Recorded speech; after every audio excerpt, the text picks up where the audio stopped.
Buen día. Soy Miriam Rebeca Pérez Daniel, profesora investigadora de la Facultad de Psicología de la Universidad de Colima. Es un gusto que podamos compartir este espacio de reflexión a propósito del tema de la interculturalidad. El documental que vieron fue el de Promesas, una producción del 2001 dirigida por Goldberg, Shapiro y Volado. Propuse este documental porque me parece pertinente para hablar de algunos puntos clave. Hoy en día, sin embargo, resulta dolorosamente actual. Deseo aclarar que mi reflexión es a propósito del tema de la interculturalidad. No soy experta en la historia de este conflicto, ni es mi intención abordarlo académicamente en este espacio. Creo que de cualquier forma podemos discutir sobre los retos que acarrea la convivencia en un mismo espacio de personas con adscripciones a distintos grupos culturales, trayendo a colación su ejemplo a la historia de nuestro país. México es una nación multicultural y plurilingüística, cuyo reconocimiento legal en 1992 acarreó para el Estado la obligación de generar mecanismos que posibiliten el reconocimiento y el desarrollo de cada pueblo que participa en este crisol que conformamos. Como podemos constatar en muchas pequeñas y grandes ejemplos cercanos, dichos esfuerzos no han sido suficientes. La educación intercultural ha sido uno de ellos. La nueva escuela mexicana la considera como un eje articulador del nuevo plan de estudios para la educación básica y también para la educación superior. Ahora con una noción crítica que ha aprendido de las nociones anteriores de educación intercultural que han estado presentes en los planes de estudio de la educación básica y superior de nuestro país. Es decir, la educación intercultural ha sido un mecanismo del Estado para reconocer y favorecer el desarrollo de los pueblos que conformamos este país. Ahora lo sigue siendo, pero con una perspectiva crítica que pretende tomar distancia de otras nociones de educación intercultural que se han implementado sin el éxito deseado. Y es que la educación intercultural irrumpió en realidad en México en el año 2000, pero lo hizo como la panacea que traería justicia a las comunidades indígenas con una educación culturalmente pertinente que les permitiera recibir el reconocimiento que les había sido negado y que les permitía el desarrollo que no habían logrado hasta ese momento. Eso no ocurrió, debido en gran parte por cómo estaba formulada la noción de educación intercultural en ese momento. La educación intercultural propuesta en el 2000 en México suponía que la diversidad cultural acarreaba un reto para la convivencia cotidiana, es decir, que el problema estaba centrado en la convivencia y no en sí en el reconocimiento y el desarrollo de las partes distintas. Por tanto, se centraba en promover una educación en valores que fomentara el respeto y la tolerancia hacia la diferencia. La diferencia no se abordaba ni se discutía, sino solo se asumía como natural, como si estuviera dada de antemano, como si solo se naciera diferente. Y había que aprender a aceptar esa diferencia y a respetarla y tolerarla con cierta distancia. Buscando promover ese respeto y esa tolerancia, se pensaba también que podía inspirarse si se mostraban las bondades de las otras culturas. Esas bondades referían a tradiciones concretas como las recetas de cocina, los trajes ceremoniales o los bailes. Así, si se compartía espacio con personas provenientes de otras culturas, era necesario aprender a respetar y tolerar las diferencias para lograr convivir con ellas, logrando apreciarlas a través de sus recetas, sus trajes o sus bailes. Por supuesto, esta noción de educación intercultural fue insuficiente, además de suponer una serie de errores clave. El primer error fue suponer que la diferencia era natural, como si solo se naciera distinto y ya, y que esa diferencia fuera ahistórica y apolítica. Detrás de ese error también está el asumir que la adscripción a una cultura es total y uniforme, como si la cultura fuera un asunto biológico y solo se naciera con ella y ya. Y no es así. Las culturas implican un sistema complejo de prácticas que posibilitan la generación de sentido. Nos atraviesan de formas diversas y las manifestamos también de formas diversas, pero nunca de formas iguales. Eso también lo podemos ver en el documental. Aunque los medios nos hagan creer que el conflicto palestino-israelí es entre dos grupos homogéneos, hay al interior de cada uno una gran diversidad de posicionamientos y adscripciones culturales. Es un gran error, entonces, suponer que todos son iguales, piensan igual, abrazan la cultura igual y la manifiestan de la misma forma. La cultura no funciona así. La adscripción cultural es socialmente construida. No se nace en ella y ya. Nuestra adscripción a ella tiene que ver con la historia de nuestra familia y nuestras experiencias personales, siempre enmarcadas por una historia social y un contexto determinado. No es natural entonces, es construida y favorecida estructuralmente. No podemos entender la convivencia entre culturas si no consideramos su dimensión histórica. No se llega a convivir de pronto con otra cultura. Hay una historia que nos precede, una historia compartida, y es seguro que hayamos aprendido, en realidad, solo una versión de esa historia. Debemos considerar entonces que en esa diversidad de diversidades existen otras versiones de esa historia, y también la existencia de intereses sociales y políticos que sostienen cada una. Así, ninguna adscripción cultural es apolítica. Todas sostienen un esquema de poder a favor de un grupo en particular. De ahí que alimenten una historia de la cultura y favorezcan un tipo de adscripción. La historia es un campo de batalla cultural. En el caso de México, por ejemplo, la historia sobre la conquista de América ha ido sufriendo leves pero importantes variaciones. Hace 30 años, por ejemplo, dicha historia hacía énfasis en la perspectiva de Colón y del reinado español, que había hecho una apuesta audaz en pro de la exploración de una nueva ruta marítima. Poco se sabía de los pueblos amerindios y del tipo de relaciones que establecían entre sí antes de la llegada de los españoles. También poco se sabía del papel que jugó la llegada de los españoles en dichas relaciones. Ahora es posible acceder a otras versiones que posibilitan una apreciación diferente de la historia. En el documental podemos ver el papel clave que juega la enseñanza de la historia para cada grupo. No se trata de pensar que hay una versión correcta y otras incorrectas. Se trata de pensar que nuestra adscripción cultural está mediada por la historia que aprendemos y que esa historia aprendida sostiene un orden cultural en el que hay de fondo intereses políticos concretos. Parte de nuestra obligación como miembros de una cultura que está en relación con otras es, uno, reconocer esa historia que aprendimos, y dos, reconocer que es una versión de otras posible. Tres, reconocer que esas historias sostienen relaciones de poder diferentes con las personas de otras culturas. Porque las relaciones que sostenemos con otras culturas también tienen historia. Negar esa historia o pensar que no existe implica una simplificación terrible. Es como suponer, de pronto, que solo se trata de aprender a respetar y tolerar, negando las diferencias de poder que sostienen el tipo de relación existente. Y eso también podía verse en el documental. Parecía el documental sostener una premisa muy sencilla. Las niñas y los niños podrían aprender a convivir con las y los demás pensando en que tienen más cosas en común que diferencias. Al fin y al cabo, son infantes, ¿no? Pero el peso de la historia es innegable, la historia que aprendieron de sus generaciones anteriores y de la historia que viven día a día. Todas y todos han vivido el conflicto en primera persona.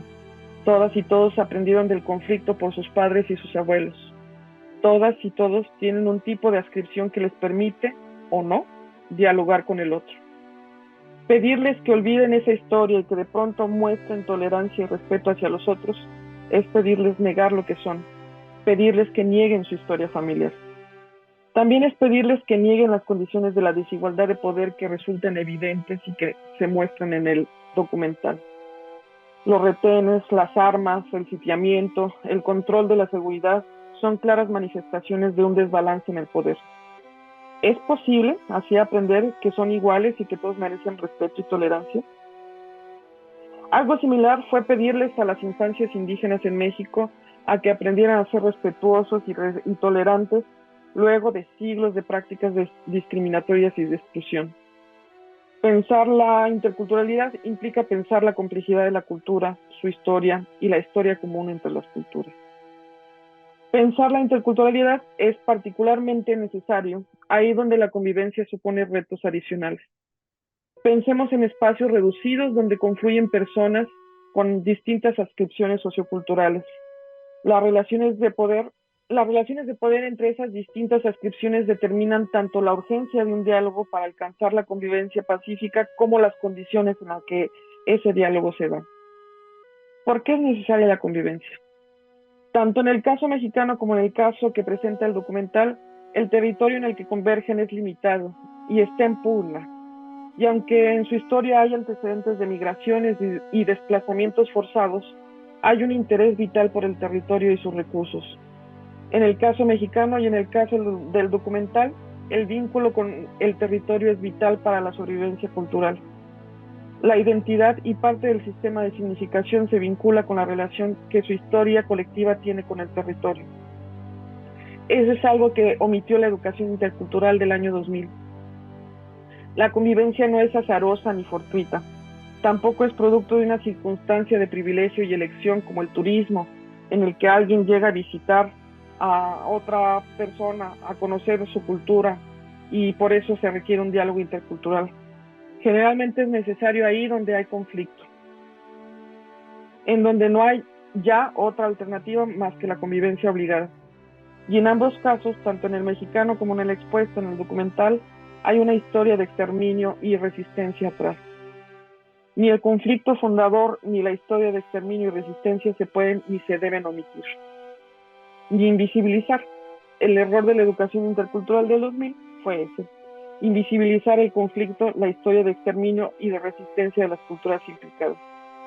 En el caso del documental pareciera también simplificarse al suponer que solo es cuestión de dominar un territorio. Y sí se menciona, el territorio tiene un valor histórico y cultural incalculable para cada parte. Lo que se omite son sus recursos naturales y estratégicos, lo que le da un valor político también incalculable. Cada parte tiene motivos para defender su presencia en el territorio. Los acuerdos de convivencia pacífica alcanzados se deben justo a la necesidad de todas las partes de conservar los sitios históricos que confluyen en el territorio, pero sin duda hay una disputa por el derecho de pertenencia y permanencia en el territorio.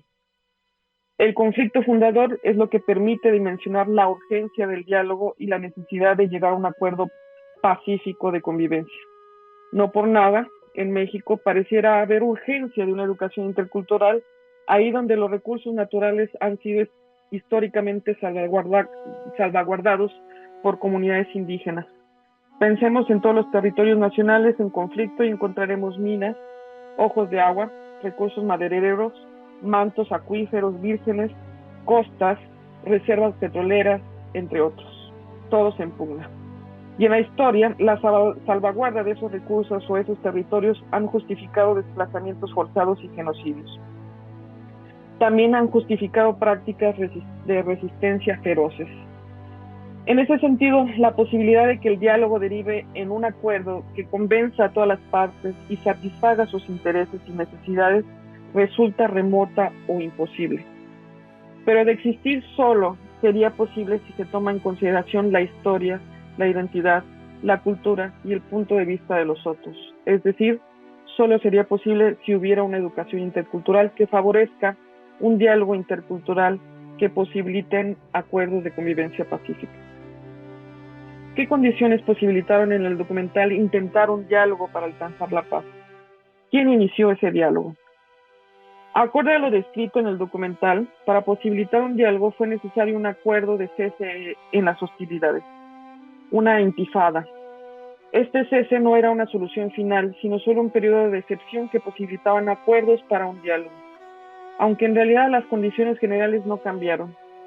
Seguía habiendo un desequilibrio evidente en las condiciones de vida y movilidad de las distintas partes, es decir, no estaba en igualdad de condiciones. ¿Quién inició este diálogo en particular, el que se muestra en el documental? Fue un visitante estadounidense, es decir, un aliado culturalmente identificado con una de las partes. ¿Qué condiciones generó para este diálogo? Solo las que posibilitaron las condiciones de convivencia que el mismo sistema posibilitó. Y esto fue trasladar a los niños israelíes al lugar donde vivían sitiados las niñas y los niños palestinos. No hemos hablado de una complejidad mayor en la convivencia intercultural, pero que resulta crucial, y es el asunto de la lengua. La lengua es, sin duda, un elemento toral en la cultura y en la identidad. La lengua permite pensar la cultura y pensarse en la cultura. No poder expresarse en la propia lengua es ya un fuerte golpe. En los escenarios interculturales, como los que se muestran en el documental, el uso de la lengua resulta crucial. Parte de las violencias de quien tiene el poder es el amenazar y amedrentar en una lengua distinta a los que hablan los amedrentados. Conservar la propia lengua también es parte de la resistencia. Negarse a hablar y entender la lengua de los otros es parte de la afirmación de la propia postura. Acá en México la lengua ha sido también motivo de violencia y exterminio cultural, y también de resistencia. En el documental no es de extrañar que el diálogo posible se haga en inglés. No es tampoco una lengua neutra, es también una lengua imperial y partícipe oculto del conflicto. Pero al fin no es una lengua presente en el territorio.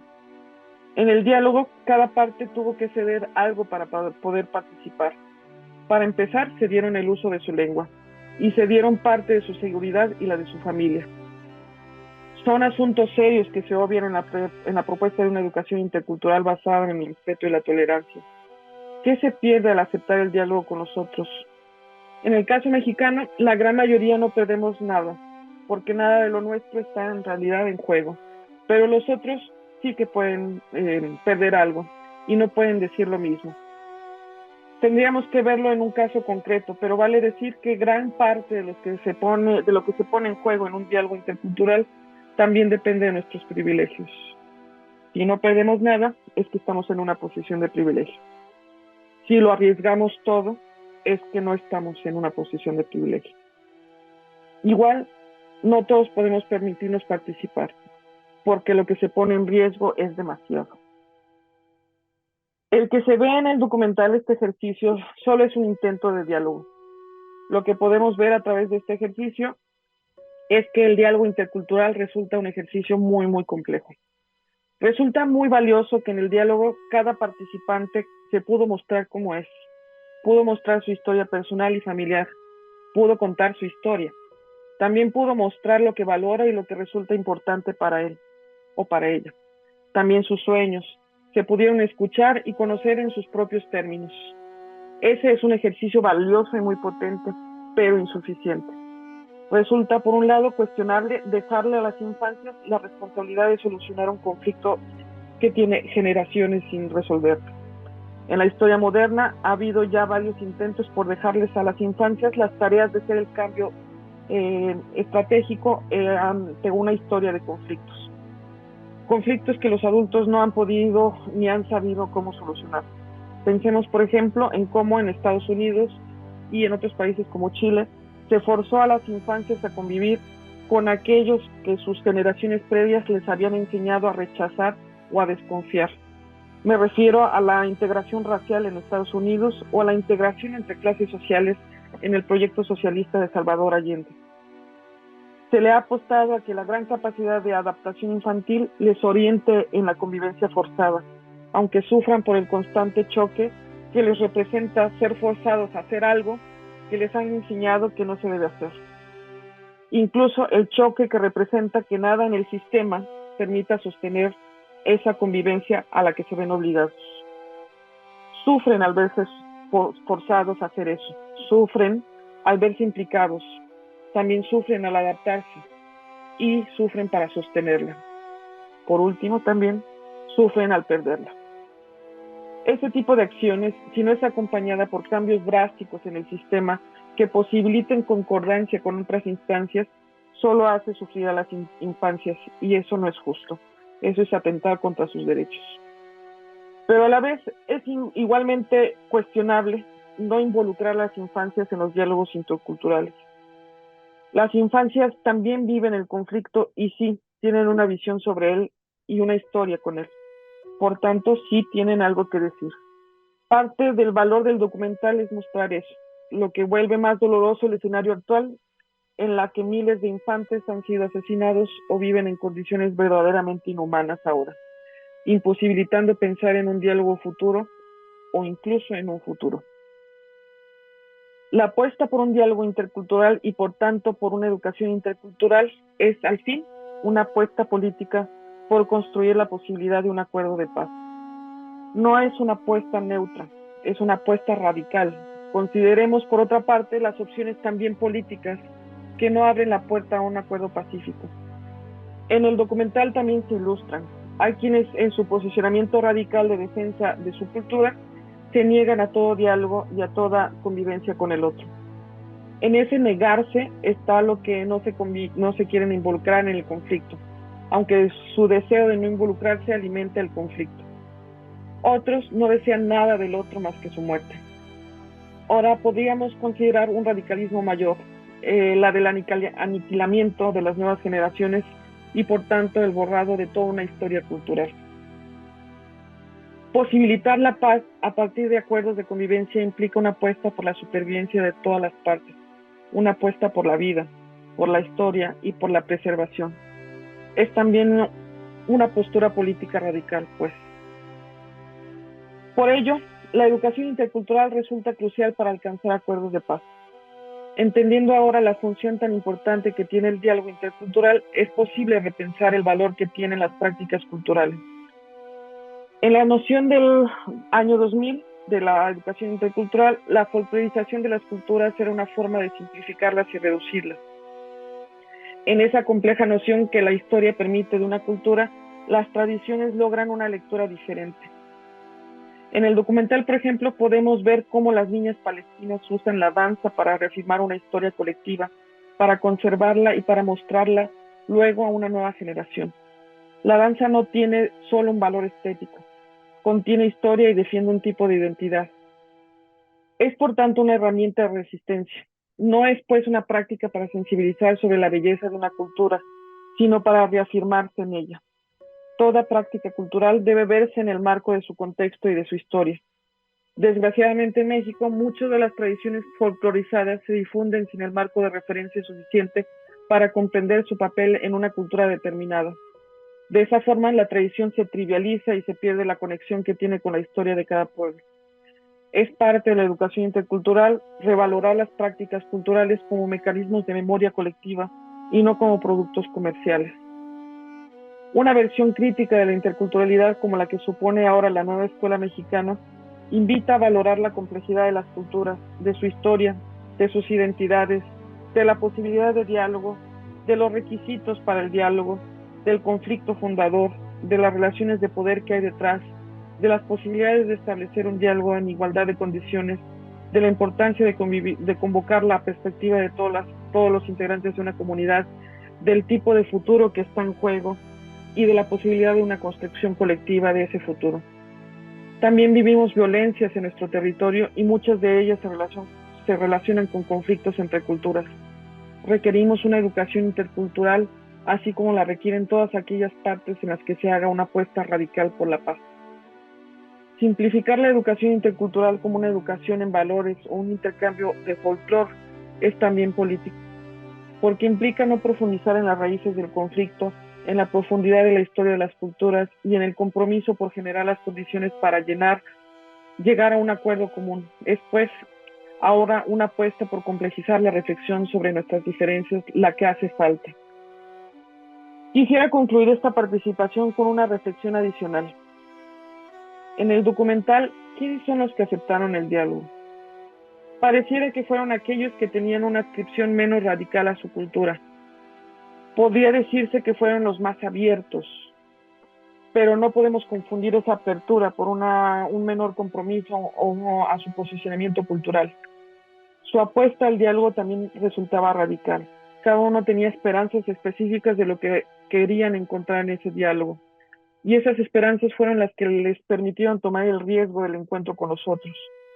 El que no haya resultado su intercambio para alcanzar esas esperanzas no es atribuible a ellos tampoco. No hubo una estructura social que hiciera eco a esas esperanzas. Eso nos permite reflexionar sobre la radicalidad de nuestro propio posicionamiento. ¿Qué tan abiertos estamos al diálogo con los otros?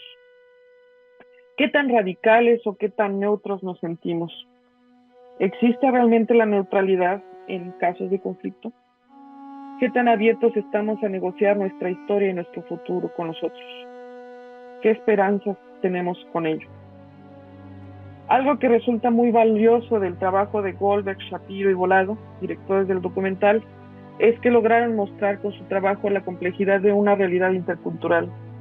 La visibilización de esto es sin duda una parte a la concientización sobre la importancia de generar condiciones para el encuentro y el diálogo por la paz.